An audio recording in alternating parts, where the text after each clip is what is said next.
Namoota hedduutu darbe, lubbuu nama meeqaatu darbe.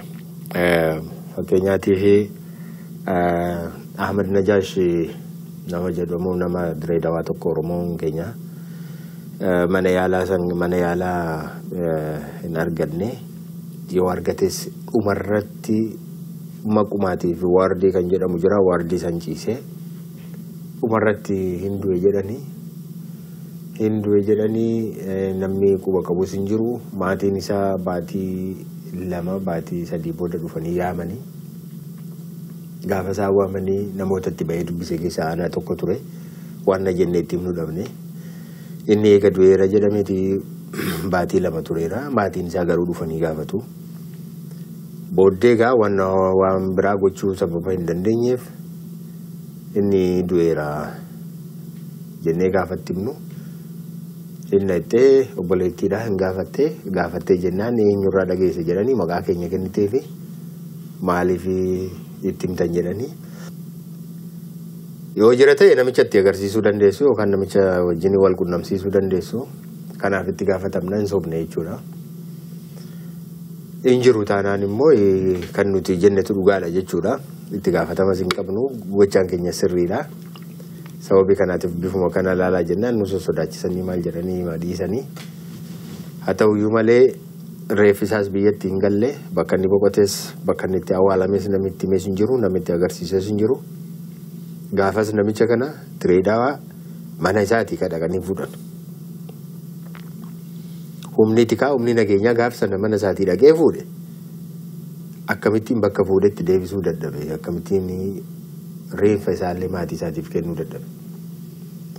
Namoota biroo fakkeenyaatiif namoonni Benishaangul fa'itti Gumuz fa'itti dhufanii kan achitti kan du'an hin jiru. Amma mana hidhaa keessatti kan du'an hin jiru.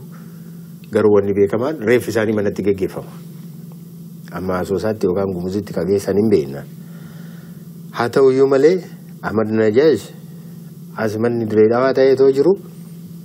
Gaafa sana immoo kan dhaqee manaa fuudhetti kan mootummaa kan ganda isaa beeku, kan mana isaa beeku, kan firoottan isaa, maatii isaa, haadha warraa isaa, ilmaan isaa kan beeku ta'ee odoo jiru garuu akkanuma reeffa namaa akkanuma hangatamee hafeedha.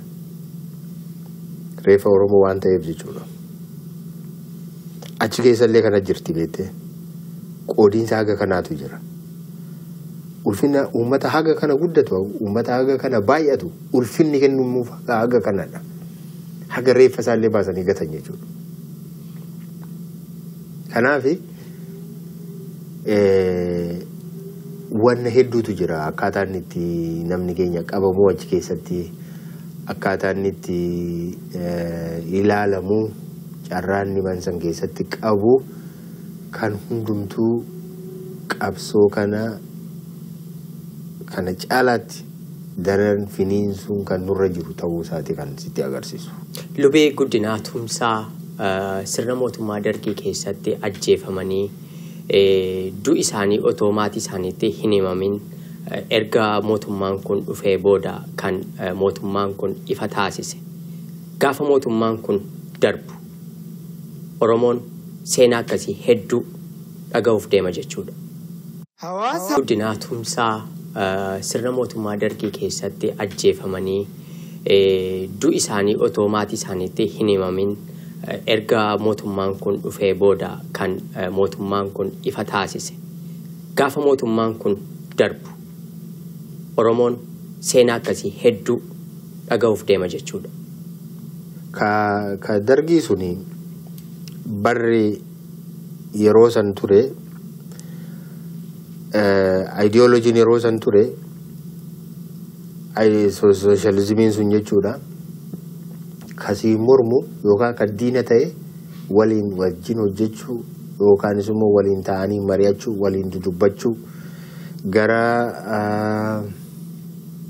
waliigaltee tokkotti dhufu, gara garaagarummaa araarsuu gara kanaatti kan geessu tuun taane diina balleessuu kan jedhu qofaadha kan ture.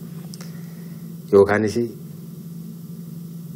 class struggle qabsoo gitaa inni jedhamu giti inni tokko isa tokko walii wal faana jiraachuu danda'u balleessuu qabaa kan jedhudha.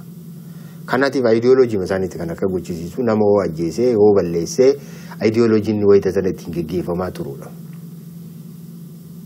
Kuni gar tokkoon ideoloojii ammayyaa kan addunyaan kun fudhatte kanan fudhadhee ittiin deemaa jira. Mirga dhala namaas kabajaatan jira, mirga dimokiraasiis kabajaatan jira jecha kana gochaa jiraachuun isaa isa sanarraati baay'ee adda baasa. Suni beekamaadhuma irrumaatii eegama jechuudha. Kanaatiif har'a sirni kun eega darbeen booda namoonni keenya meeqa bakka adda addaatti akka dhabaman, akka du'an, akka malee garmalee akka du'an dhaga'uudhaaf kumaatama hedduudhaan yookaan miliyoonotaan kan ta'u dhaga'uudhaatiif jirra.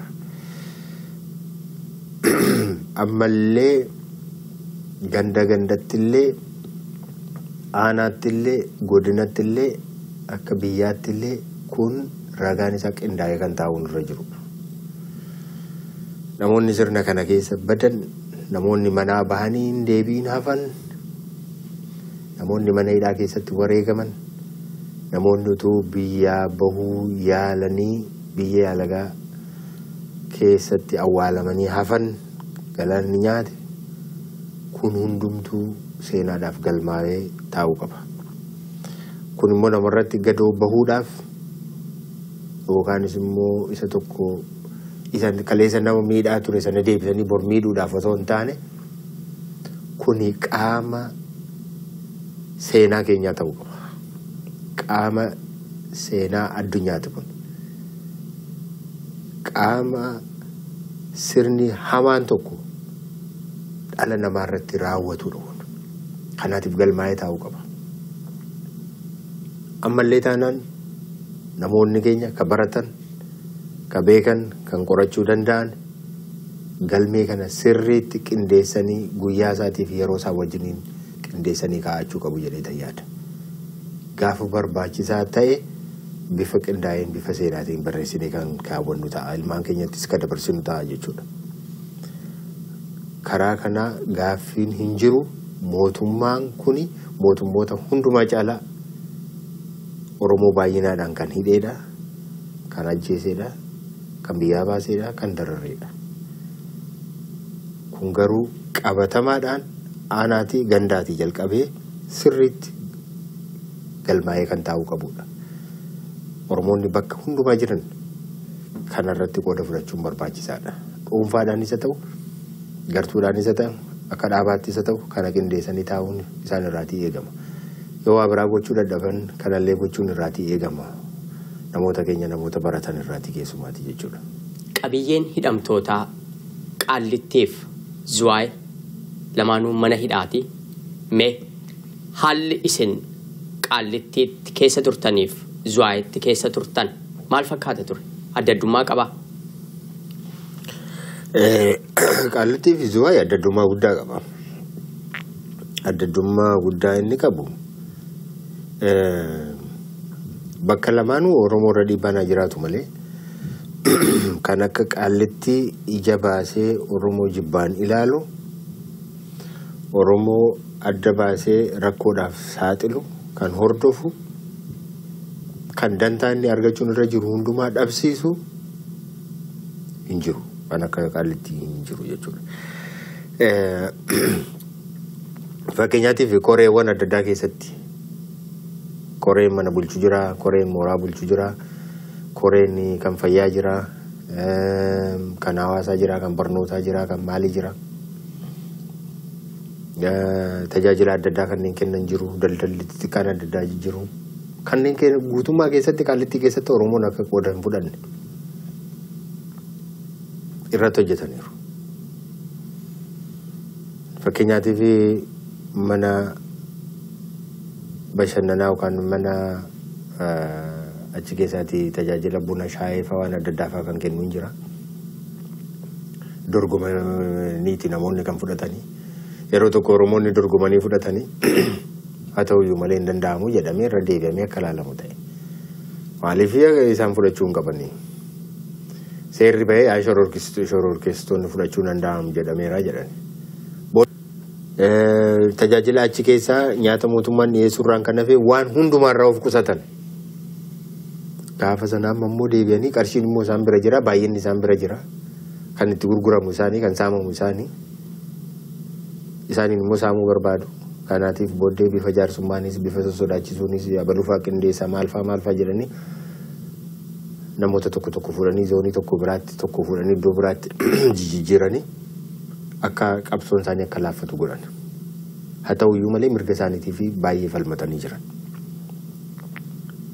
Faayidaa kanarraatii hin fayyadamnu jedhanii hin binnu namarraatis hin fayyadamnu kan jedhuudhaan jechuudha. Mirga isaanii haga tokko kabachiifachuutiif yaalaniiru. Barnoota akka kanaa filatanii namaaf kennu. Oromoota yeroo tokko Zuwaayitii akka jiranitti kutaa 8 baratanii fitanii dhufanii kutaa 9 akka mana barnootaa galaniif ergamanii jennaan warra achi ergaman keessaa hunduma isaanii keessaa calalanii Oromoota keessaa qofa hambisaniitu warra birootiif kennan. Kun ragaadhaan waan qabatamaadhaan waan jirudha. Kanaatiif dhiibbaa addaatu jira jechuudha. Qaallitti. Namu afaan kana dubbatu dirqamuwatti taanaani malee hin barbaadan. Gara Zuwaayii yoo dhufne Zuwaayii durumaayyuu kan dhaqu ilmaan hiyyeessaa fi ilmaan Oromooti. Namni akkasuma maallaqa of harkaa qabu Oromoo mallee ta'ee maallaqa of harkaa qabatee innaan Zuwaayii hin dhaqu. Maqaan yaamamaa Zuwaayii dhaqxaa jedhanii fe'umsa jira jedhu gaaf jimaataa waamu. Kanaatiif daldala inni. Zuwaayiin ilmaan hiyyeessaa deema. Kan horii hin qabne, kan maallaqa of harkaa hin qabne, kan of bituu hin dandeenye. Mirga qaallitti itti hafuu, kafalatee hafuu kan hin dandeenye. Kanaatiif Zuwaayiin hodha nama akka jiranitti ilmaan Oromooti kan argitanii jechuudha. Ilmaan Oromoo keessaahuu warra maallaqa of harkaa hin qabnee fi kan baadiyyaatii dhufan. Kan qabsoorra turan baay'een isaanii. Namoota akkanaati. Kanaatiif amma qaallitii keessatti koree keessatti hojjetanii Zuwaayii keessatti koree adda addaa keessatti illee hojjetu. Ogummaadhaan illee kun mataa ciruufaallee maalfa waan akkasii illee hojjetu. Qaallittiidhaan ishiin illee hin danda'amtu beektaa. Ati wanni Oromoo irraa eegamu achitti qarshii kennu qarshii waan qarshii baatu. Itti fayyadamuu dhaqame. Itti fayyadamu. Qarshiisaa akka ittiin fudhatan haala ittiin waan qarshii sarkaa ittiin fudhatan malee waan inni ittiin fayyadamu tokkollee hin jiru. Amma fakkeenyaatiif wanni Oromoo ilaalu mukti adda addaa waan adda addaatu hojjetamee bocamee gurgurama achi keessatti. Amma fakkeenyaatiif warri Habashaa yoo Laallibalaa mukarraatii bocanii yoo gurguratan publicly baasaniitu uummatatti baasaniitu gurguratan. Namnis gammadee irraa bitaa isaanis gammachuun gurguratan. Garuu amma waan of laalleen keessa teessu karaa alaa wannoo mukarraa bocanii odaa kan ofirraa qabutu jira. Kan ijoolleen keenya hojjetan jechuudha. Amma isa yoo hojjette yookaan nositee hojjechuu qabda. Isumaayyuu immoo bakka itti gurgurattu hin qabdu. Gaafa gurguramu immoo hin baha.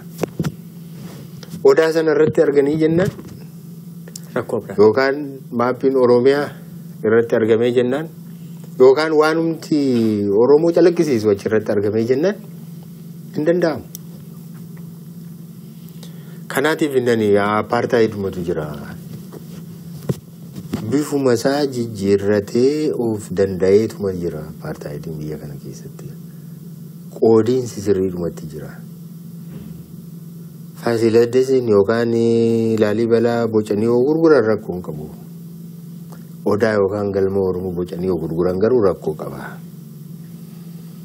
Wanni afaan keetiin yoo sirbite rakkoo qaba. afaan biraatiin yoo sirbite rakkoo hin qabu. Waldaa keessatti afaan keetiin yoo faarfatte afaan Oromoon yoo faarfatame amma guutummaa har'uma lafti kun socho'a. Afaan biraatiin yoo ta'e namni gaafatu hin jiru. Amaariffaan yoo ta'e, Tigiriffaan yoo ta'e, afaan Arabaan yoo ta'e yookaan afaan biraatiin yoo ta'e rakkoon hin jiru. Afaan Oromootiin yoo ta'e garuu ammuma waamamna. Nuyi fakkeenyaatiif waldaa takka keessa turreerra. Waldaadhuma Pirootestaantii jechuudha. Achi keessa jiru baay'inaan Oromoodha. Yoo darbee guyyaa takka yoo afaan keenyaatiin faarfannaan tokko faarfatamte gurri hundumtuu gara sanitti. Poolisiin hundumtuu yookaan waamanii maaltu hojjetamaa jira jedhanii gaafatu. Saba biraa namni gaafatu hin jiru. Aadaan tokko wanni tokko yoo kabajame wanni Oromoo fakkaatu yoo ta'e hundumatu irratti duula. Kan biraa garuu namni gaafatu hin jiru. Kanaatiif yeroo kanarrayyuu immoo darbee namoota biroo yakkamtoota biroo Oromoo irratti qindeessanii akka isaan reebaman akka isaan dhaanaman ta'ee jira fakkeenyaatiif. Qilintoo keessatti yeroo tokko televezyiinii afaan Oromoo irratti kan ka'e rakkoon tokkoon ka'e mucaa Oromoo tokko rukutanii jennaan achirraatiin lolli ka'e. Isaan immoo saboota biroo keessumaa warra hattoota kana gurmeessaniiti kan isaan hojjetanii. Lolli ka'ee jennaan hundumaa walitti waamanii. Walitti eega waamaniin booda dirree irratti baasanii walgahii guddaan geggeeffame. Walgahichi geggeeffamee eega xumurameen booda hidhamtoota warra biroo manatti ol deebi'aa jedhanii galaa jedhanii Oromoota qofa achitti hambisanii. Isaan booda achi keessaatti abalufa eegan waan akkanaa kaasuu jedhanii isaaniin adda fo'anii jilbeenfachiisanii maal godhanii isaaniin reebuu jalqabanii. Reebuu qofa miti ofii reebuu qofa miti. Nam 3, 4, 5 walitti qabaniitu galaaga deebi'aa gara manaatti jedhani. Gaaf kana godhan maal godhanii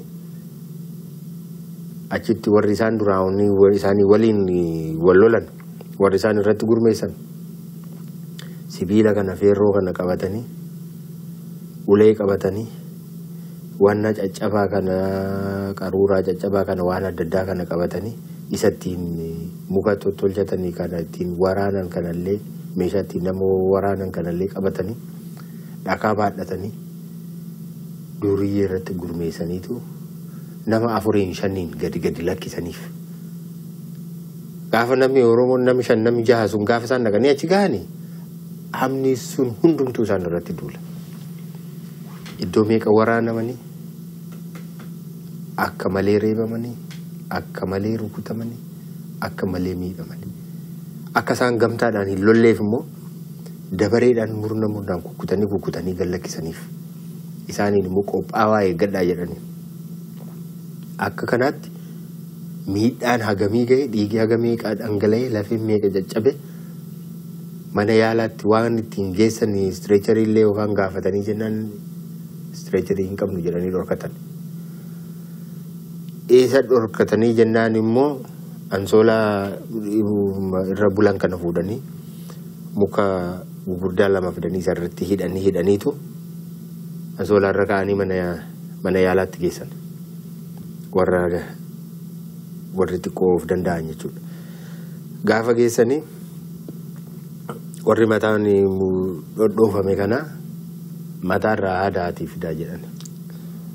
Waan irraa mataa ittiin haadnu hin qabnu maaloo nuuf yaala dhiiga isaanii nuuf dhaabsisaa jennaan mataarraa haadaa fidaa malee dabbasaarraa haaddan malee yaaluu hin dandeenyu jedhan.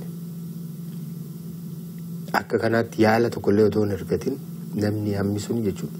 Namni bakka 5 bakka 6 waraanamee jira. Kan hundumaatiif yaalallee hin arganne. Kanaatiif duula mootummaatiin geggeeffamu waan akkanaafaatu jira. Ta'ee jedhamee saba tokko irratti xiyyeeffatame qalbii isaa irratti qaama isaa irratti dinagdee isaa irratti siyaasa isaa irratti yeroo hundumaa waan hojjetamutu jira jechuudha. Kuni Qilintoo fi Qaallitti keessatti beekamaadha. ammas waa'ee keessa waan akkanaan jiru. Baay'inaan isaantu jira. Rakkoon illee yoo ka'e walirratti birmachuu ni danda'u. Yoo birmatan immoo wanna guddaatullee wanna hamaatu dhalachuu danda'a. Ijoollee muratootu jiru, ijoollee jajjaboo jiru. Ifirratti illee ni dhiisanii. Kanaatiif warri waa'ee sun yoo wal bira qabne yoo laalle ka fooyyee qaban ta'aniiti kan argaman. Ka akka Qaallittii kan akka Qillinxoo bakki Oromooti dararan bakki biraan hin jiru. Baay'ee nama gaddisiisa. Uummati Oromoo ala sana jiraataan kun rakkoo Oromoorraa ga'aatti jiru akka kanatti hubatee beekaa? Yeroo erga mana hidhaatii baatanii booda hubannoo isin uummata biraa argattan maal fakkaata? Wanna nama dhibu keessaa quba hin qabu. Maali ofuma kootii oon fudhadhe. Oromoon baay'een akka mana hidhaa jiran nan beeka. Haa ta'uyyuu malee Oromoo irratti qobaatti adda baasanii miidhaan akkanaa akka irra jiru quba hin qabun ture. Tarii hin beeku rabbi wanni na ergu kan na ergee fi wanna kan akkan ilaaluuf illee ta'uu danda'a beektaa. Kanaatiif uummanni Oromoo haala kana jiru quba hin qabu. Kana qofa miti. Mootummaan kun amma dhihoo kana yoo xiqqoo gadi buusuu jalqabe malee murtoon ka Oromoo yeroo hundumaa ka jalqabu 11 irraati. Waggaa 11. Waggaa 11 irraa jalqaba. 11, 12, 15, 20 umuriidha du'aa kan jedhu akka kanaadha. Ka Oromoo kanumatti beekama. Garuu nama waggaa 15 hidhamuuf nama waggaa 20 hidhuuf mootummaan kun guyyaa tokko huccuun ofirra buusu kennee fi hin beeku. Namni tokko akkamittiin uffata tokko waggaa 15 hidhama. Akkamittiin uffata tokko umurii guutuu hidhama. Kophee tokko akkamittiin umurii guutuu hidhama. Kana namni quba qabu hin jiru. Mootummaan hin kennuufi maatiin hin danda'uusi baay'een isaanii immoo maatii hin qaban. Namoonni baay'een waggaa 10, 15, 20 hidhamanii jiran amma kan guyyaa tokko namni dhaqee gaafatee hin beeknetti jira. Guyyaa tokko kan namni gaafatee hin beekne. Haa ta'uyyuu malee achi taa'anii waa'ee Oromoo haasa'u isaanii.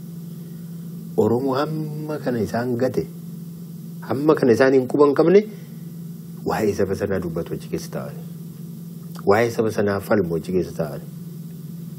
Saba kanatti akka tuqaatiin tokko akka irra gahu hin barbaadan achi keessa taa'anii. Waa'ee isaa yeroo ka'u ammuma kenniisa ta'u hundumti isaanii ka'anii. Kan nama gaddisiisus kan namni hubachuu qabus kana. Uffata huccuu ofirraatii hin qaban. Gaarummaa tokko illee hin qabu ammallee gaarummaa guddaa qabu achi keessaati. Inni tokko uffata 2 hoo qabaate isa tokkoof numa kenna numa wal gargaaru. Akka malee wal gargaaru. Waanuma xixiqqoo illee hojjetanii immoo of gargaaru. Kanaan ala guyyaa takka namni gaafatee kan hin beekne waggaa 10, 15, 20 kan hidhamaa jirantu jiru. Kanaaf ammallee Oromoon kana irratti xiyyeeffannoo kennuufii qaba. Hidhamtootaaf alaatee waan akka huccuu, waan akka saamunaa alaa bitanii galchuufiin hin danda'ama. Akka seeraatti mootummaa dhumtiyyuu saamunaa ji'aatti ni kenna. Garuu maal inni al tokko ji'a tokko yoo kennan ji'a 2, 3 immoo haga namni biraan iyyutti hin wannoon godhan. Yoo immoo namni keenya silaa hoo dubbate amma immoo asitti waa kakaasaa jirtanii jedhuun. Saamunaa fi miti kan isin gaafattanii saamunaa gaafachaa jirtanii isin waa biraa uumaa jirtanii ammallee goolii kaasuuf deemtanii ammallee shororkeessuu as keessatti hojjechaa jirtanii jedhu. Garuu huccuu namni itti kennu hin jiru. Odoo kennamee fi garuu otoo ergamee fi garuu fudhachuun ni danda'ama. Ni danda'ama. Yeroo tokko egaa akka namni keenya amma Qaallitti yoo geessani beekamaadha. Wanni hundumtuu dhoowwaadha waan Oromoo ta'e jechuudha. Waan hundumtuu dhoowwaadha. Namni tokko amma bashaan tokko dhaqee uffata shaantaa tokko kan feestaala tokko dhaqee namaa kenne hin gaafatan. Oromoo tokkoof yoo kennan garuu hin gaafatu Qaallittiitti jechuudha. Haa ta'uyyuu malee adda addaatiin qoodanii kennuufiin ni danda'ama. Waanuma uffatan irraa, waanuma qaban irraa, waanuma ofii itti fayyadaman irraati namoonni wal gurmeessanii maqaa namaallee tokko fudhatanii nama 4, nama 5 ta'anii hidhamaa tokko gargaaran waggaatti qomee tokkoo fi kofoo tokko akkasumas immoo kan ofii itti fayyadamaa turan kophee tokko illee yoo kennaniif isaaniif illee hamileedha. Uummata keenya nuuf erge jedhu. Uummata keenya nu gargaaraa jira jedhu. Uummata nuyi duuneeftu, uummata nuyi hidhamneeftu akkana nuuf godha jedhu. Kanaatiif inni kunillee waan achi jiru keessa inni jabeessa. Nammillee inni hidhamullee hin sodaatu. Inni hidhamullee hin sodaatu. Isaan amma mana hidhaa keessatti maal jedhu? Oromoo jettu kunoo gaafa dhuftanii addanatti gatamtan eenyutu isin gaafata? Namni dammaqiinsa hundee qabu hin qabne kanaatiin ni laafata. Gara booddeetti deebi'a. Dhuguma yoo eenyu dhufee na gaafate jedhan. Inni jabina qabu garuu lakkii ani durmaa ofii kiyyaaf miti kanan qabsaa'ee kan jedhullee immoo hin jira. Kanaatiif qabsoon kun wal tumsiti. Inni ala jiru sa'a keessaa tumsaa, inni keessaa sa'a alaa tumsaa. Inni ala jirullee qabsaa'uudhaaf illee hin sodaatu. Maaliif yoo hidhame maatiin kiyyaa yoo gargaaraman hidhaan waan nama sodaachisu miti. Uffata yoo argate waan nama sodaachisu miti. Garuu wayita qullaasaa yeroo deemu, miila duwwaa yeroo deemu, yeroo gadi bahee bultii 4-5 baatii tokko keessatti guyyaa takka lamallee waan ittiin shaayee dhugu buna dhugu gaafa dhabu gaafa injiraan nyaattu waan adda addaa ta'u itti dhaga'amallee. Isaan immoo isa agartee atillee akka kan si goona jedhu.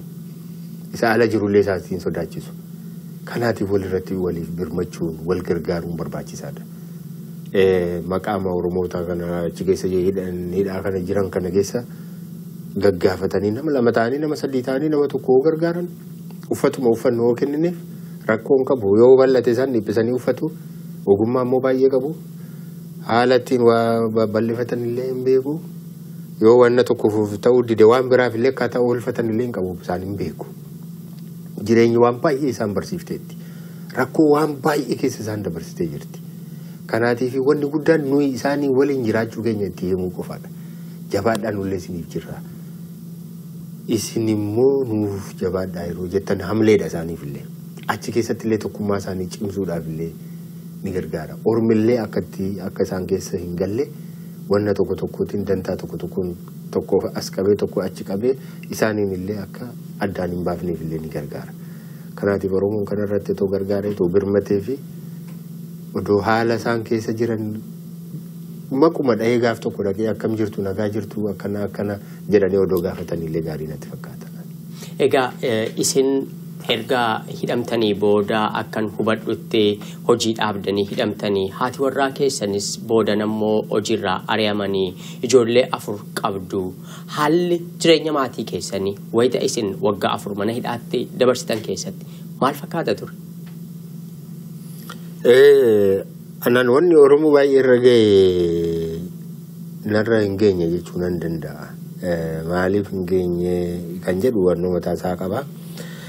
Wanti isaa gaafa hidhame dhuguma homaa hin qabu, horiin kuufadhes hin qabu, barsiisaan ture, ishinis barsiistuu turte, ilmaan qabna turre, wanna qabnu qulqullummaadhumaan ittiin jiraanna turre, wanna hanne itti daballu fedhasaas hin qabnu, waaksasiisaas hin qabnu turre.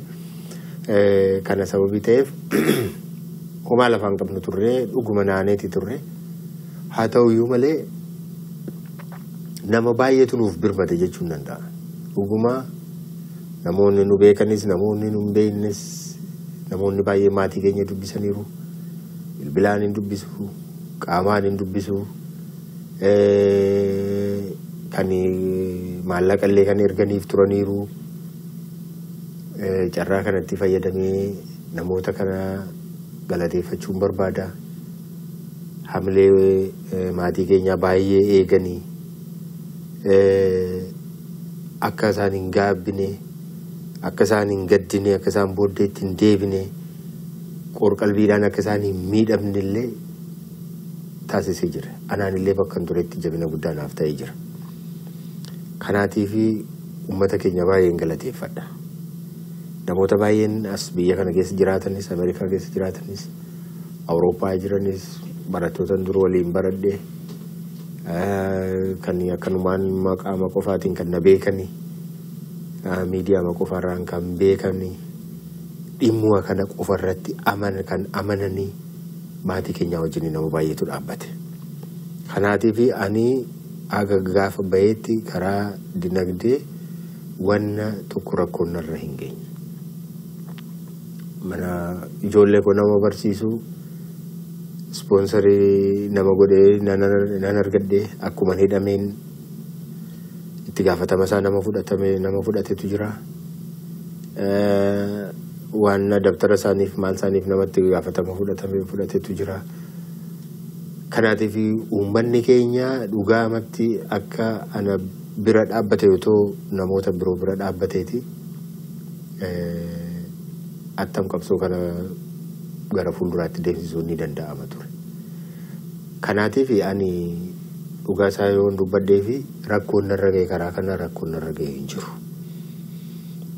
Kunis immoo kan inni ta'ee fi egaa rabbumatu kana godhee yookaanis immoo wanta kanatti amanuudhaan koozii masaatti amanuudhaan namoota raawwatantu kana raawwate. Kanaatiif baay'een galateeffadha. Isaaniinis nan galateeffadha. Waaqa isaaniin qalbii isaanii kakaases baay'een galateeffadha. Waggooti arfan darban keessumaa biyya alaa keessatti sochii gurguddaatu ture.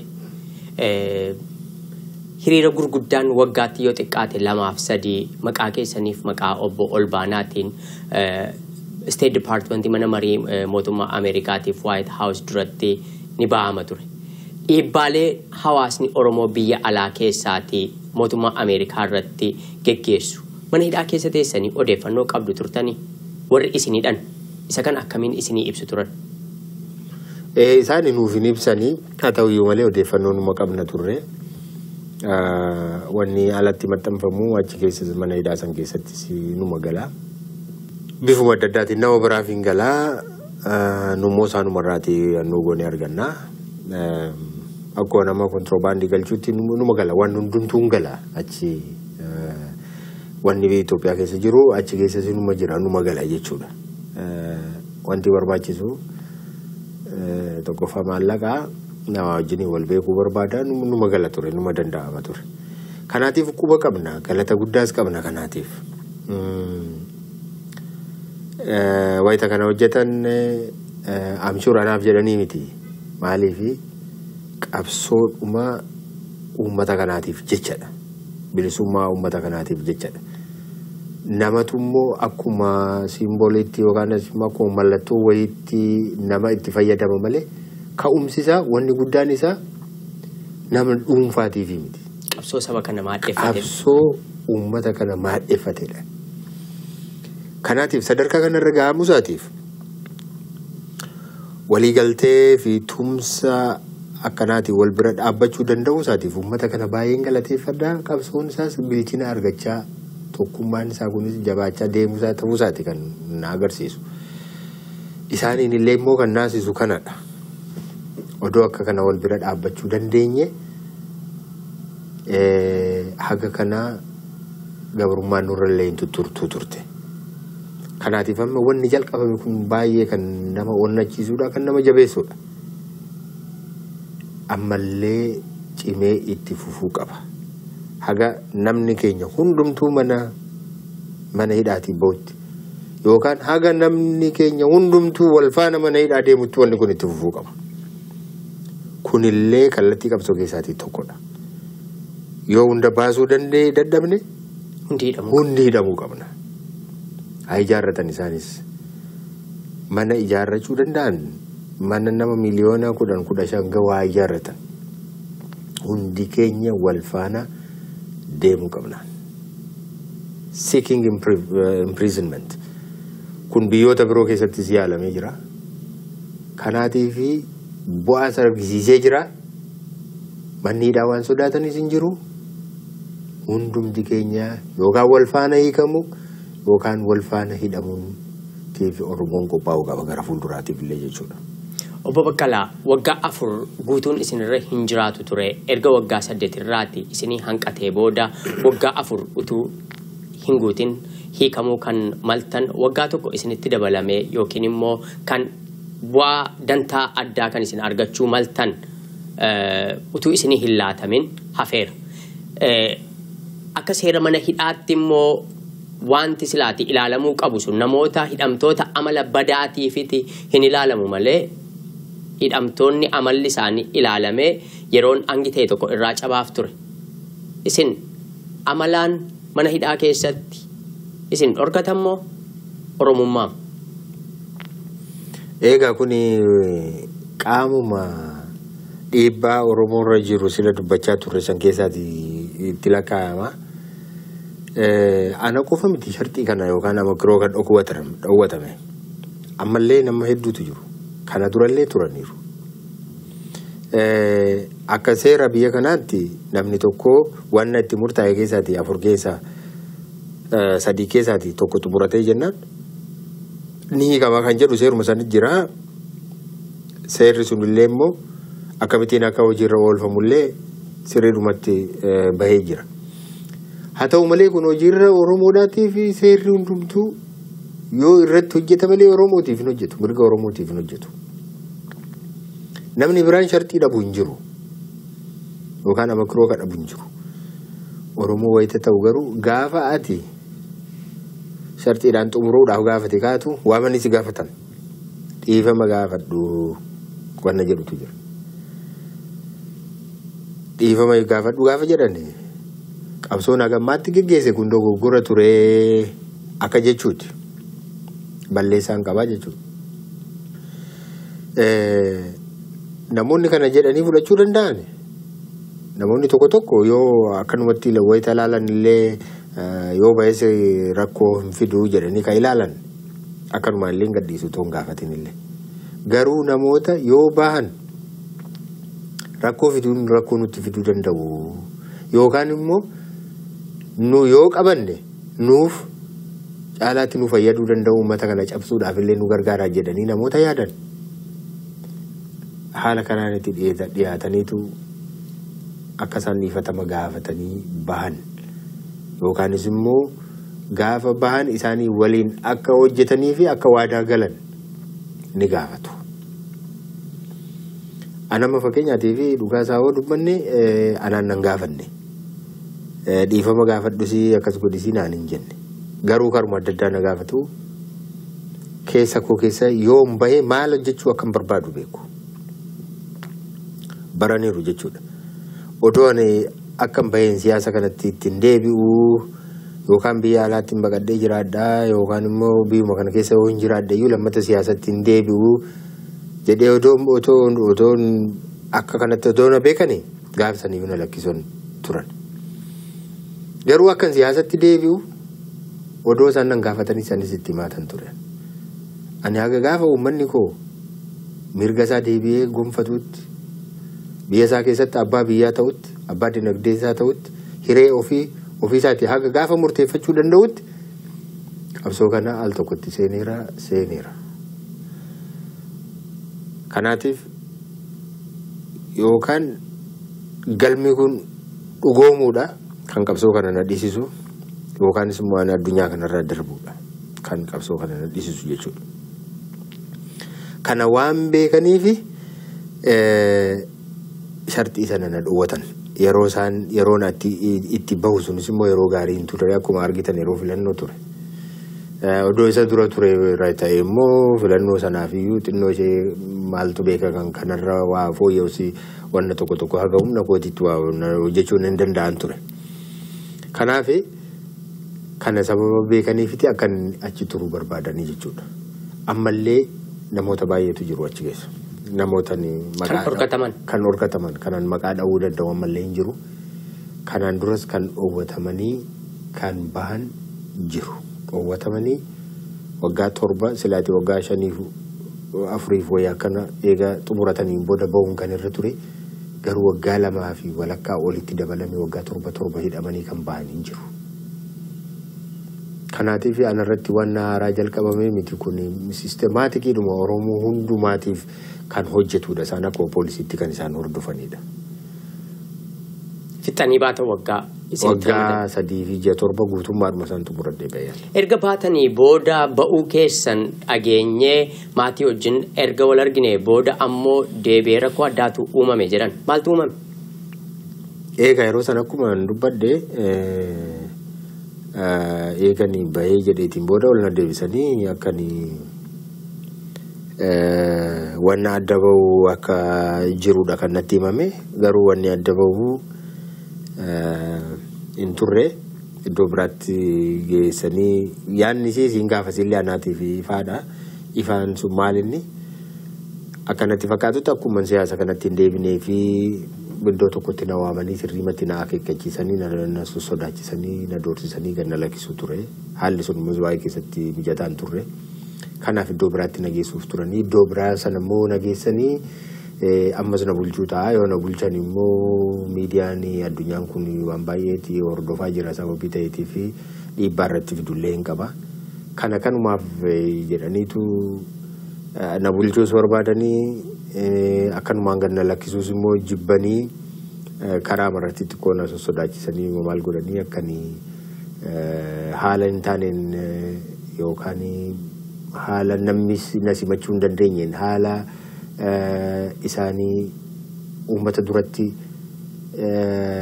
beekamtii argisiisuu hin danda'u jedhanii yaadaniin akkan gadhiifamu taasise godhan jechuudha. Maaliif seeraan dhufee akka namni na simatee maatiin na simatee yookaan namni hiriyoonni koo yookaan namni qabsoo koo deeggaran akka isaan dhufanii na simatan hin barbaanne.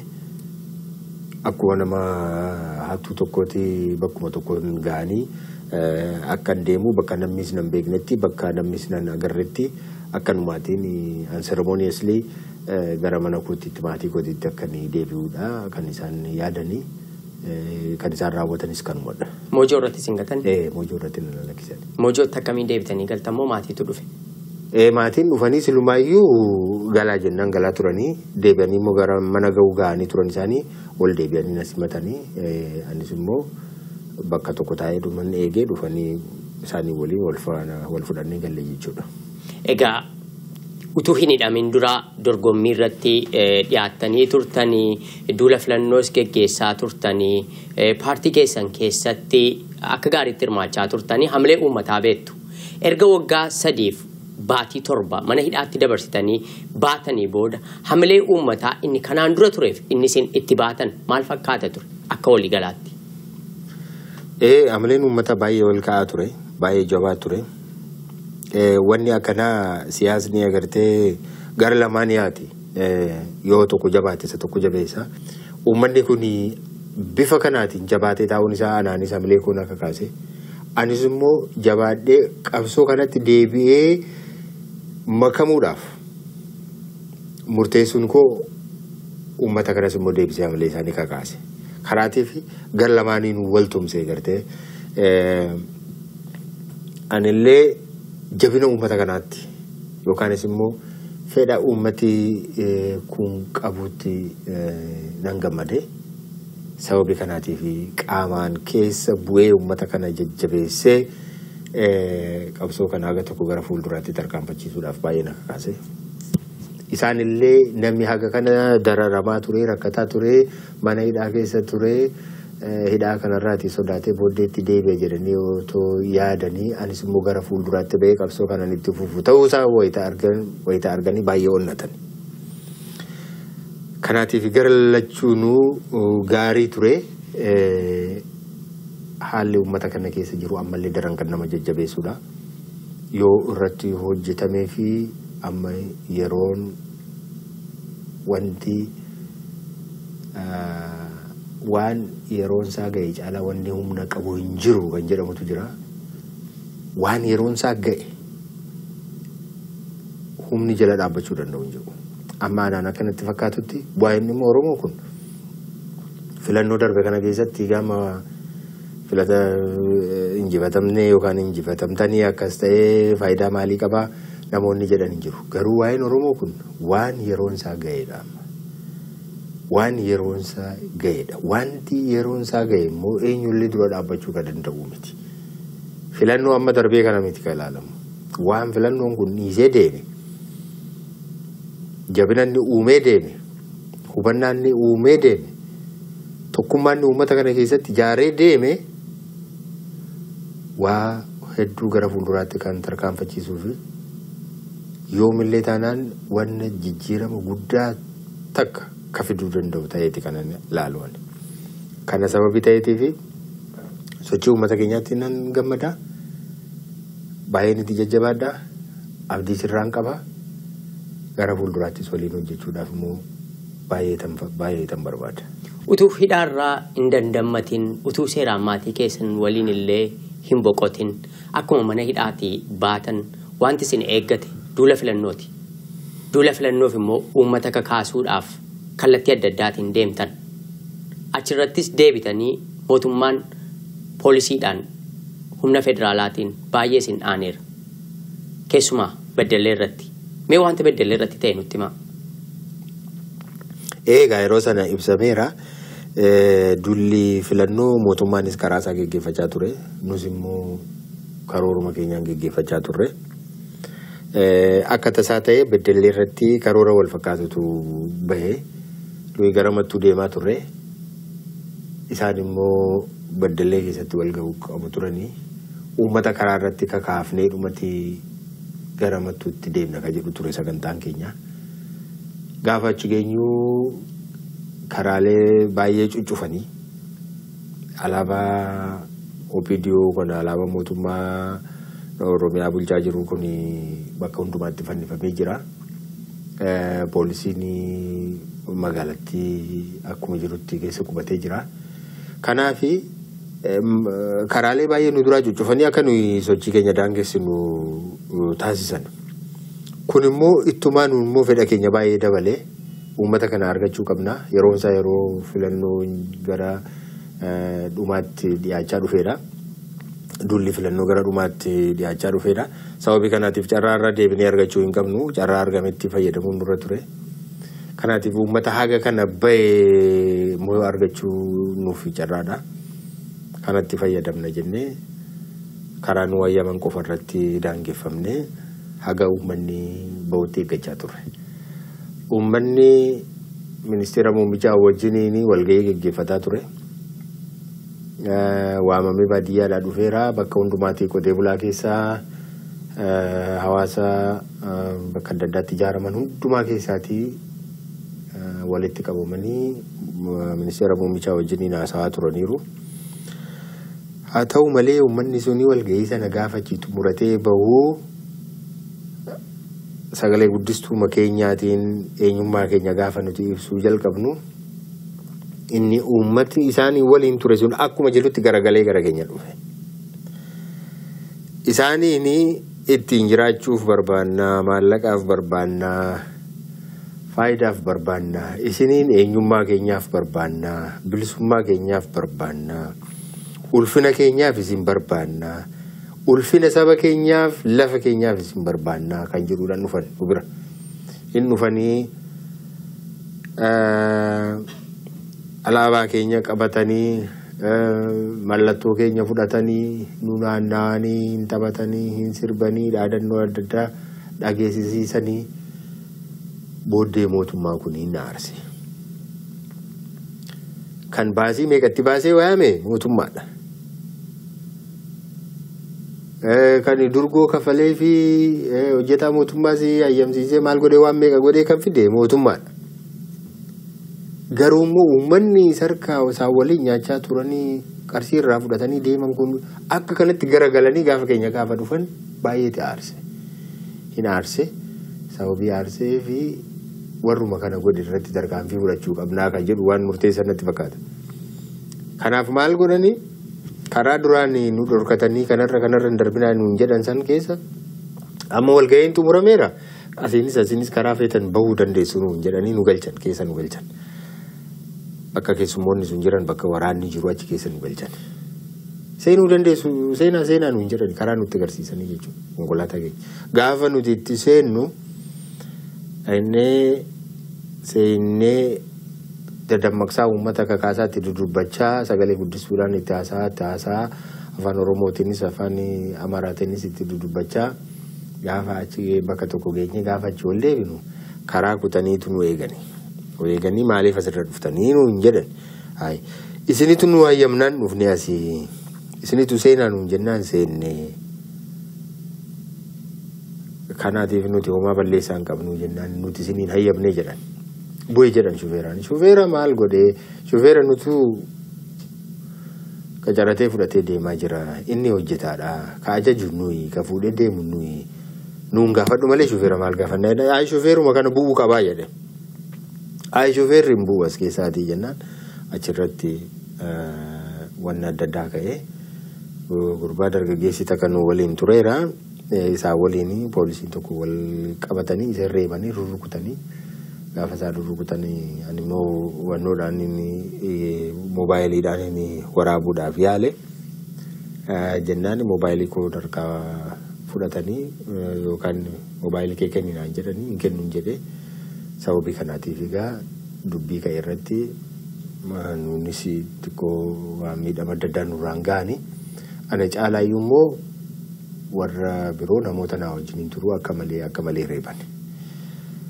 Achitti haga uummati sun achii bahee magaalaa sana gallakkisee deemutti akka sagaleen keenya dhaga'an hin barbaadne waan ta'eef mana buufata poolisii keessa nu buusanii akka sa'aatiin murtaa'ee achi keessa eeganu tursanii uummanni magaalaa eeganni gallakkisee deemeen booda nu baasanii jechuudha. Achi gannu lakkisan. Ergasii baatan. Isa booda baanee isa baanee amma sagalee guddistuu keenya fayyadamne nuti ittuma fufne kakaasuu keenya ittuma fufne uummataan illee waan isaan nurratti ga'anii nurraan ga'an illee ibsine mootummaa akkasii akka isaan bulchaa jiru mootummaan kun mootummaa akkamii akka ta'e akka isaan hubatan wanna kana kakaafnetu gara Jimmaatti deebinee bulee immoo Jimmattis rakkoo nuti kana fakkaatu nu mudate waan waraabnes walgahii bakka adda addaatti geggeessines dokumentoota qabannes fiilmii adda addaa kaafnes waan hundumaa dirqamaatiin Jimma magaalaa keessaatiin nu baasanii bosona tokko keessatti nu galchanii humni poolisii federaalaa fi tikaa naannoo sana jiran nurraa fudhatanii humnumaan obaa gochuu hin dandeenye yeroo sana gabaasne ilmoo bira dabarree jechuudha. Isin harkaa fudhatanii isin geggeessan? Guutummaa dhubatiin nurraa fudhatanii isa kaan hin caccabsanii kaballeessuu danda'anii balleessanii waan hundumaa waan nurraa fudhatan. Haala kana keessatti mootummaan 100% filannoo biyya sanaa mo'adhee jedhee labse. Yeroo 100% kana dhageessan maaltu isinitti dhaga'ame? Mootummaan kun waan jedhamuu hin dandeenye hundumaa akka inni jedhu beekamaadha. Waanuma eegamuudha kun. Maaliif otoo mootummaa itti gaafatamaa yaadu otoo ta'e kun uummata biratti akka kanatti fudhatama akka kanatti hiikama uummanni kana beeka dhugaa ta'uu isaa hin beeka yookaan soba ta'uu isaa hin beeka jedhee itti gaafatamummaatiin mootummaatti dhaga'amu otoo ta'e kanan jedhu ture. Garuu jalqabee har'a ittiin oolee ittiin bulu har'a uummata ittiin gowwoomsuu malee bor maal naan jedha uummanni kuni bor itti gaafataman qaba waan an dubbadde kanaaf akka mootummaatti ittiin gaafatama waan an hojjedhe kanaaf akka mootummaatti gaaf tokko itti gaafatamatu narra jira jedhee mootummaa yaaduu miti. Utuu kana yaada ta'e sadarkaa kanarra iyyuu hin ga'amu ture durumaan iyyuu. Kana yaadu sababii ta'e dhibba jechuun isaanuma jedha mootummaan kun. Waan haaraa miti kun. Waan adii ta'uusaa ati beektutti gurraachaas hin jedha mootummaan kun. Uummannis immoo kana hin beeka. Inni biyya keessas beeka inni alaas hin beeka. Mootummoonni ala jiranillee mootummoonni addunyaa kunillee ni beeku. Garuu isaaniin waan fayyaduuf akkuma irra turu barbaadu kan kanafe jechuudha. Sababa kanaaf wayitanni akkana jedhee labsu nuti nun ajaa'ibne duruma jalqabnee waan itti bobbaaneef hin beekna. Kaayyoon keenya yookaan mo'uudha yookaan immoo yoo mo'uu dadhabne immoo mootummaan kun maal akka inni ta'e agarsiisuudha. Mootummichumtiyyuu maal akka inni ta'e uummata kana quba qabaachisuudha. Isa kaleessaa caalaa har'a mootummaa kana beeka sabni kun.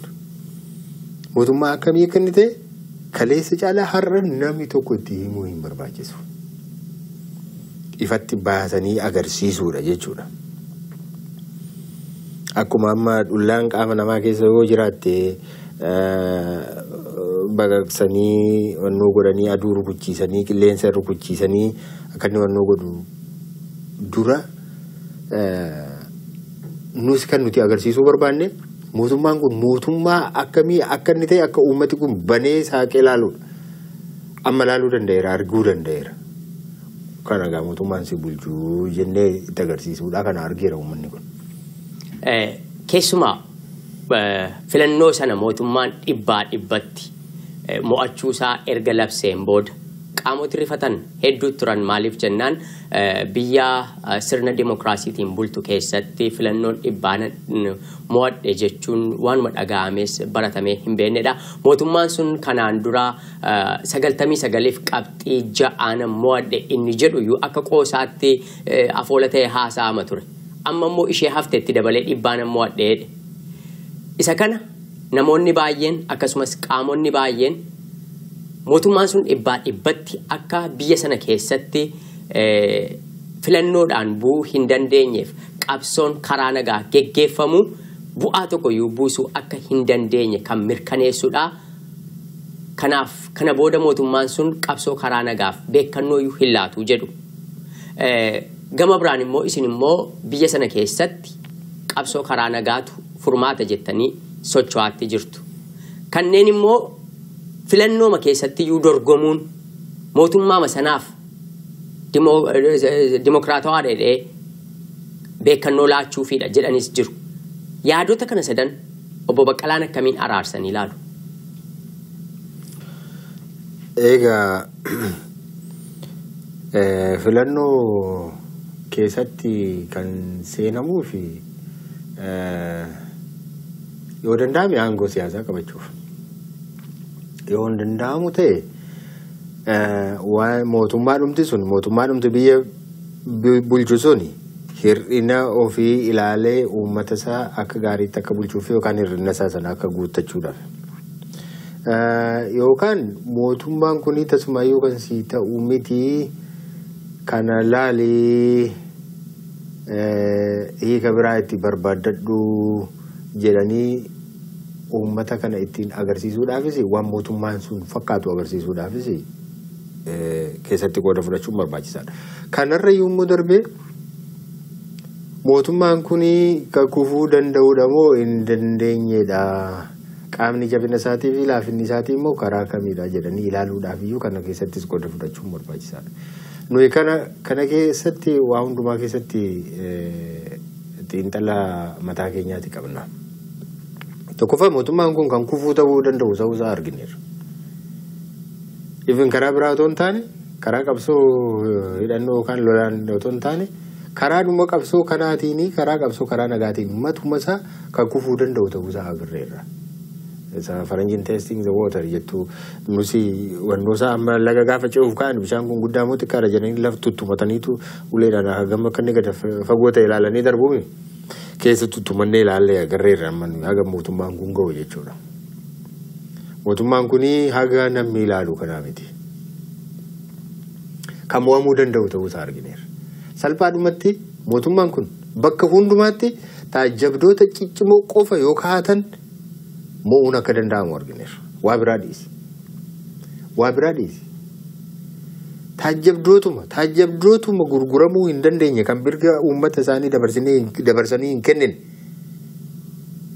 kan sodaa of keessaa hin qabne taajjabdoota ciccimoo qofa aanaa tokko keessatti nama 70-80 yookaan baay'ate 100 argachuu danda'amee jennaan mootummaa kana dhibba isanni sobaan mo'ate kana dhibba nummoo dhugaadhaan mo'achuu akka dandeenyu argineerra. Kanaatiif hir'ina kan mootummaas argineerra kan keenyas argineerra. Kan mootummaa maa inni? Kan mootummaa akka uummanni bira hin jirre agarreerra. Nummoo hir'ina keenya argineerra. Hir'inni kan keenya moo maa inni? Nuti sirriitti namoota of hin gurgurre, namoota sodaa of keessaa hin qabne, namoota of wareeguu danda'an, namoota sirriitti kabachiisuu danda'anii taajjabdoota sana ramaduu dadhabuu keenya qofa. Kana duwwaa yoo dandeenye waa'ee uummataa irratti hojjechuun waa tokko barbaachisaa miti. Bilchaatee haalli isaa dhumateera jechuudha. Kanaatiif haala itti deemnu gara fuulduraatti deemnu kanarratti immoo kana hojjechuun waan nu dhibu miti. Waan nu rakkisu miti. Rakkoo keenya garreerra rakkoo keenya immoo furachuun immoo salphaadha nuti. Yeroo gahaa qabna salphaadha. Kanaaf qabsoon karaa nagaa bakka gahuu hin danda'u isa jedhanii tokkoffaa aadaa ma dhufne aadaadhuma nusi aadaa abashoonni aangoo akkuma kanaan walajjeesaa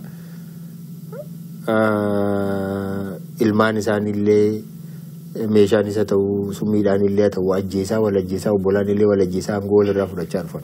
Nullee immoo boodana keessa aadaa tokko kan baranne hin jira. Garuu nuti aadaa keenya isa ganamaa sanatti deebi'uu barbaanna. Isa aangoo nagaadhaan wal harkaa fuudhan sana jechuudha. Kanaatiif inni yaadi inni amma qabsoon karaa nagaa kuni bakka gahuu hin danda'u jedhu kuni nuti tasumaayyuu sirriidha jennee amannu. Qabsichumatu irratti hin hojjetamnedha. Hin hojjetamne. Qabsoo karaa nagaa kana jechuun hiriira ba'anii galanii rafuu qofa miti. Qabsoon karaa hedduutu jira. Karaa itti mootummaa jilbeenfachiisan. Mootummaa abbaa irree kana. Mootummaa waraanaan yoo itti deemte waraanaadhaan sirbaas itti deema bara. Taankiidhaan xayyaaraan uummata wallaalaa dhufee si ajjeesuudhaaf sitti fiigu kana meeqa miliyoona meeqa hiriirseetu kunoo hidhannoo warra dhihaa kana immoo karaa dippiloomaasii karaa adda addaa walitti hidhatee kana hundumaa hiriirfatee si ajjeesuudhaaf sitti deemu kan sodaatu sitti hin fakkaatin. Kan inni sodaatu dhugaatti kan mootummaan kun sodaatu qabsoo karaa nagaa kana tokkoffaatti hin beeku. Hin beeku. Isa sana hin beeku halkan itti cabsatee dhufe. Isumaan dhalatee isumaan guddatee dhufe. Lolaadhuma dhufe ajjeesaadhuma dhufe ajjeesaadhuma dhufe ajjeesaadhumatti jira. Karaa sana guyyuma guyyaan itti bilchaataa deemaa jira. Isa kana immoo tasuma isaayyuu hin beeku. Qabsoo karaa nagaa kana. Namni iddoo biraa deemee duudhaaf qophaa'u kumni tokko utuu bakka adda addaatti qoodamee qabsoo karaa nagaa kana qindeessuudhaaf magaalaalee fi baadiyyaa Oromiyaa keessattuu bobba'eeti Oromoo kana kan bilisoomsu natti fakkaatan. Kan isaan hin beeknes kanadha. Kan isaan jala dhaabbachuu hin dandeenyes kanadha. Nama qawwee baakuutu fiiganii dhaqanii ajjeesanii deebi'uu hin danda'u isaan rakkoo hin qaban kanatti. Garuu nama uummata karaa nagaa lolatu ajjeesuuf illee sababaa dhabu bara. Kan ammoo teknooloojiin illee nu wajjin jira. Dikteetaroonni abbaan irree akkuma kaleessa har'a abbuma fedhe karaa irratti ajjeesanii nuti hin argine jedhanii bira darbuun haala itti hin danda'amne irra gahameera har'a. Meeshaan itti waraaban teknooloojiin hunduma bira jira. Wanna taa'u hundumaa har'a badii isaanii sana hundumaa waliin itti gaafatama seenaa keessaatii baqatanii bahuun yeroo itti danda'amu miti. Kanaatiif namni murannoodhaan karaa nagaa isaan jala dhaabbatee loluudhaaf mirga isaatiif falmachuudhaaf ka'u yoo jiraate mootummaan kun kana jala dhaabbachuudhaaf humna hin qabu, beekumsas hin qabu, muuxannoos hin qabu, fedhiis hin qabu. Kanaatiif yeroo gabaabaa keessatti harka kennata. Karaa baay'eetti duuluun ni danda'ama jechuudha. Kanaaf qabsoon karaa nagaa kun hin yaalamne. Tasumayyuu hin yaalamne. Qabsoon karaa nagaa waa tokkitti itti gadi buutee jirti amma. Hiriira nagaa qofatti. Hiriira nagaa qofatti fakkaattee jirti amma namatti. Hiriira nagaa miti bar waa hedduu of harkaa qabna. Waa hedduu humna hedduun nu bira jira. Nuyi fakkeenyaatiif uummata guddaadha, uummata bal'aadha bar. Wanta nuyi binnu, wanta nuyi gurgurnu malee mootummaa hin socho'u. Waan Oromoon bitu, waan Oromoon gurguru waa salphaa miti. Dinagdee biyya kanaa torban tokko baachuu hin danda'u. Oromoon waan bitu waan gurguru jennaan. Waa biraadhiif. Dinagdeen biyya kanaa torban tokko hin deemuun sin jedha. Oromoon isaan irraa hin bitu taanaan. Hin bitu waan bilisummaa gooteef hin ta'u kun naan ta'u jennaan. Kuni yerooma tokkotti raawwata. Hin gurguru jennaan jechuudha. Karaa hedduutu jira. Karaa hin yaalamin waa hedduutu jira. Lakkoofsa nuyi qabnu kun, dinagdeen nuyi of harkaa qabnu kun, lafti nuyi of harkaa qabnu kun, beekaa nuyi of harkaa qabnu kun, dargaggeessi kutataan nuyi of harkaa qabnu kun uummanni biyya isaa keessatti salphatee akka kana jiru murannoon ni qabu kana baanne kana gochuu hin danda'amu. Garuu rakkooni nuti qabsoo karaa nagaa kanarratti sirriitti irratti hojjennee hin jiru. Ammaan booda garuu sirriitti beekumsaan irratti hojjetamuu qaba. Hojjetamee jennaan waggattiin fuula keenya jirtu kanatti fayyadamnee jennaan mootummaa kana ammaan booda maalillee yoo ta'e Oromoo hamma akka kanaan dura bulchaa turetti bitaa turetti lammata hin bita jechuun yaadamuu hin danda'u. Kana yaaduun hin danda'u. Wanta nuyi biyya keessaa hubachaa jirru har'a kanadha. Wanti nuyi hojjechaa jirruufis kanadha. Qabsoo karaa nagaan keenya hin milkaa'a itti fufnee jennaani uummanni nu bira dhaabbatee jennaan inni biyya keessaas inni alas jiru nu bira dhaabbatee jennaan yeroon isaa ga'eera amma yeroo keenya natti fakkaatan. President Barack Obama yerootti Presidentii Ameerikaa ta'anii muudamanitti biyyoota Afrikaa keessatti wanta isaan jedhantu jira. Kan isaan barbaadan abbaa hirree jabaa osoo hin taane sirna dimokiraatawaa ta'e tokko akka barbaadanii fi biyyoota dimokiraasiif bitaman gargaaruu wajjin dhaabbachuu akka barbaadan kan isaan dubbatan. Ammoo dhiyeenyaa gara Itoophiyaa fi Keeniyaa dhaqanii daawwatanii turan.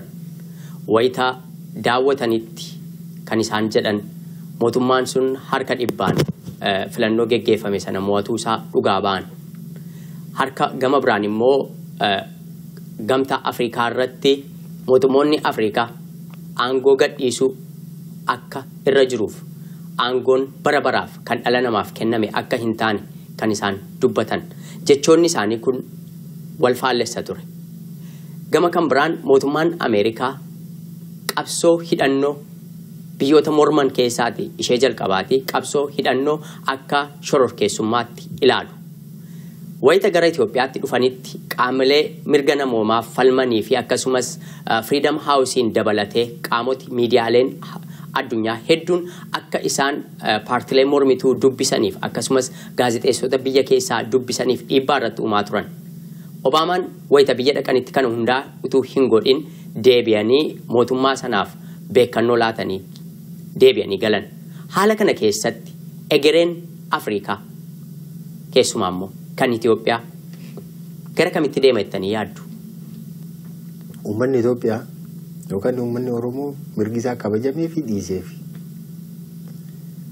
Obaamaadhaaf isa ta'u Ameerikaadhaaf bu'aa tokko illee hin qabu.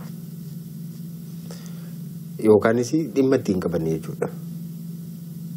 Waan isaan rakkataniif miti. Wanni isaan rakkataniif naannoon sun rakkoo keessa qofa akka hin buune barbaadu. Eenyu isaa bulchu naannoo sana dimokiraatawaa ta'ee isa filatamu abbaa irree isa ta'u sanyiidhaan isa bulchu maaliin isa bulchu naannoon sun qofti akka rakkoo keessa hin buune yookaanis immoo kan isaan baay'ee sodaatan amma Al-Shabaab yookaanis Al-Qaa'idaan naannoo sana keessa akka maadheffanne qofadha kan isaan barbaadan. Kan kana gochuu danda'u eenyullee yoo ka'ee isaanii fi potential allaayidumatti lakkaa'u isaan. Kanaaf amma Oromoon mirga isaa argatee dhiisee mirgi dimokiraasii qabaatee dhiisee filannoon gaariin geggeeffamee dhiisee isaaniin rakkoo isaanii miti. Yoo dhugaatti wanti kun deemee dhaqee rakkoo keessa isaan buusa ta'ee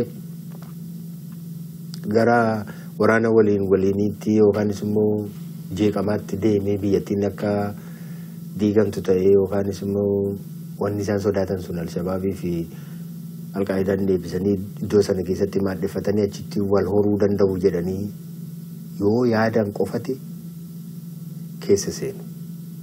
Kanaan ala waa'ee eenyuuf iyyuu jecha dhimma ittiin qaban. Ammatti immoo mootummaan amma jiru kun immoo akkuma carraa ta'e carraa kanatti fayyadamee jira. Al-Shabaabiin ni rukutaa fi sababii kanaatiif mootummaan Ameerikaa immoo kanuma barbaada. Kanuma qofa barbaada ammatti. Akka filannoon kun amma sirriitti akka hin gaggeeffamne illee hin beeka.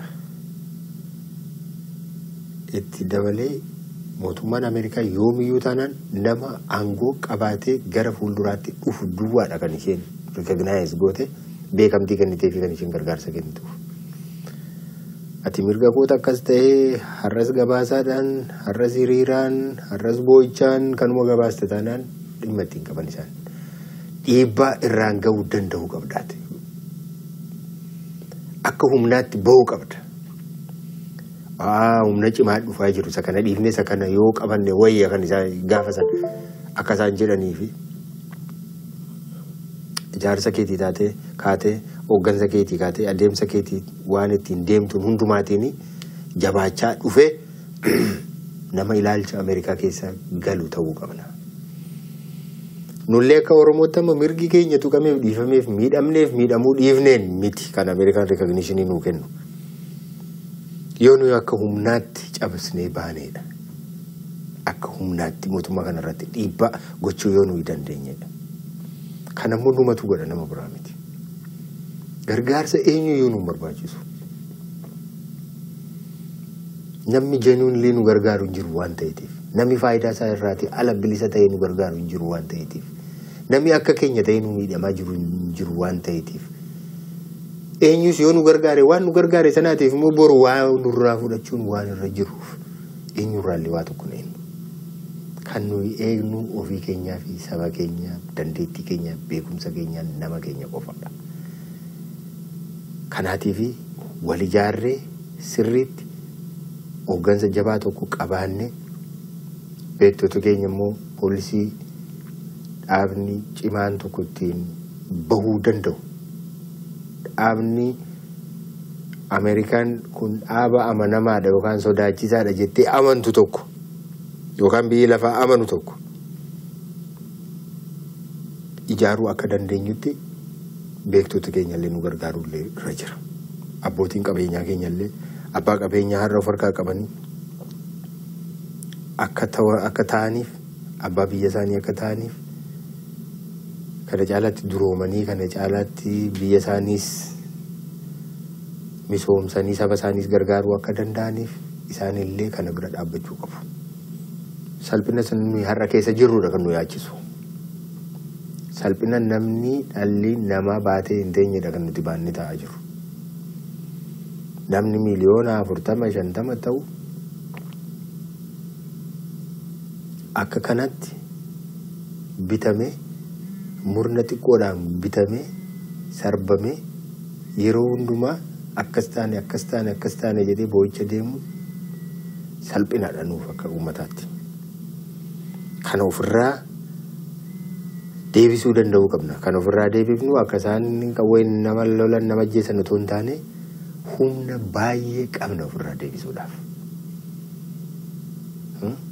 Biyya keenya keessatti abbootiin qabeenyaa Oromoon jiranii abbootii qabeenyaa saba biraatu akkas akkasiitu jiraa jenne. Nu yoo irraan binnu ta'e yoo ittiin gurgurru ta'e maaltu mana isaa gubuu nu barbaachisu bara. Yookaan nama kana rasaasaan naanii ajjeesuun nu barbaachisu. Yookaan bayi jedhanii achi keessaatii baasuun nu barbaachisu. Yoo eenyummaa keenya kabajate, afaan keenya kabajate, aadaa keenya kabajate, seera keenya kabaje, akka namaatti nu kabaje, akka nama investi godhu yookaan immoo akka nama hojjetee nyaatutti bula yoo ta'e kana wajjin hin jiraachuun ni danda'ama. Kana ta'uu baannaan garuu dhiibbaa gochuun nurra jiru hundumaa gochuu qabna. Ittiin gurgurru, irraan binnu, hojii keessaan hojjennu, haala hundumaa hin mijeessinuu fi that's all. Kanumatu dhaaba. Everything achumatti raawwata waan hundumtu. Kanaatiif nuyi ammallee Obama miti kan nu abdannu, Ameerikas miti kan abdannu, Faranjis miti, dhaaba eenyus miti. Garuu kan Oromoo keessaa bahe, Oromoodhaan kan hoogganamu, kaayyoo Oromoo kan qabu, yookaan mul'ata Oromoodhaaf illee mul'ata gaarii kan qabu, ofittummaa bilisa ta'e, naannummaarraa bilisa ta'e, dantaa adda addaarraa bilisa ta'e, nama hooggansa yookaan dhaaba biyya isaa gara fuulduraatti tarkaanfachiisuu danda'u, saba isaa tarkaanfachiisuu danda'u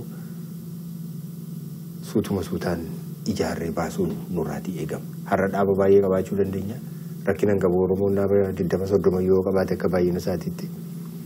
Garuu ka ta'u keessaa nuu filanne ka bu'aa nu argamsiisuu danda'a jennu bira dhaabbanne gargaarree tumsinee waan hundumaatiin bira dhaabbannee gara fuulduraatti tarkaanfachiisu suuta suutaan walitti daddabalaa deemu suutuma suutaan bilchinaan gara tokkummaatti deemu maaliif kaayyoon keenya tokkicha waan ta'eetiif akka kanaatti yoo deemne I think abbaa biyya keenya taana jedhee tayaada. Kanaatiif nu Ameerikaanota irraati waan nu hin qabnu abdii hin qabnu karaa hundumaatiin lafa jiru hundumaatiin waan hojjennu hunduma qixa bu'aa fi faayidaa bilisummaa keenyaatiif inni qabuutiin hojjechuu qabna.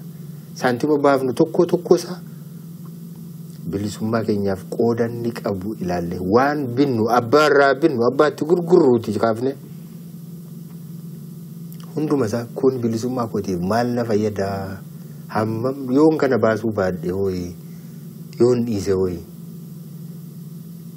kan waan kana caalu irratti faayidaa naa buusu irratti baasuu hin danda'u yaan waan kana every coin waan akkasii jechuu yaaduu jalqabu bilchina gadi fageenya qabu of keessatti ijaaruu danda'u nama gara bilaalee dammaqsaa deemuu danda'u waan ofii maalalchiifachaa deemu waan ofii jajachaa deemu waan ofii jajjabeessaa deemu hirdhina ofii xiqqeessaa deemu nama ofii balaaleffachuu dhiisaa deemu wal jibba balleessaa deemu waliin morkii yookaan jibbarra wal gorsanii wal deebisuu gara tokkotti deemuu irratti xiyyeeffachaa deemu hammeenyarra gaarummaa saba keenyaa yaadaa deemu kanatu gara fuulduraatti nu tarkaanfachiisan natti fakkaata. Kanaatiif yoo tokko taane onnoo keenyaan arganna kana ta'uu baannaan salphinni kun nurrallee tutturtii kan jedhu qabaadha. Egaan isinis karaarraa dhuftanii kana caalaa isin hin qabu. Mata duree irratti haasa'u mallu waa hedduullee hin qabaanna isinis hanga akka as turtan abdii guddaan qaba dhimmoota keessumaa isin barsiisaadha qulqullina imaammata barmootaa biyya sanaa kan Oromoo ilaalchisee guutummaatti biyya sanaa irratti bal'inaan waliin mari'achuuf adeemna akkasumas immoo dhimma lafaa fi afaanii irratti akkasumas dhimma Finfinnee ilaalchisee waan baay'ee keessatti barreeffamoota adda addaa barreessitaniitu mootummaa wajjinis dhimma lafaa irratti falmii adda addaa dhiyeessaa turtan kana hundumaa tokko tokkoon ilaaluudhaaf adeemna turtii keessan kana keessatti egaa waa baay'ee irratti haasofna jechuudha turtii keessan har'aaf garuu guddaan isin galateeffadha irra deebi'een baga nagaan dhuftanii yeroo gaarii qabaadhaan jedha.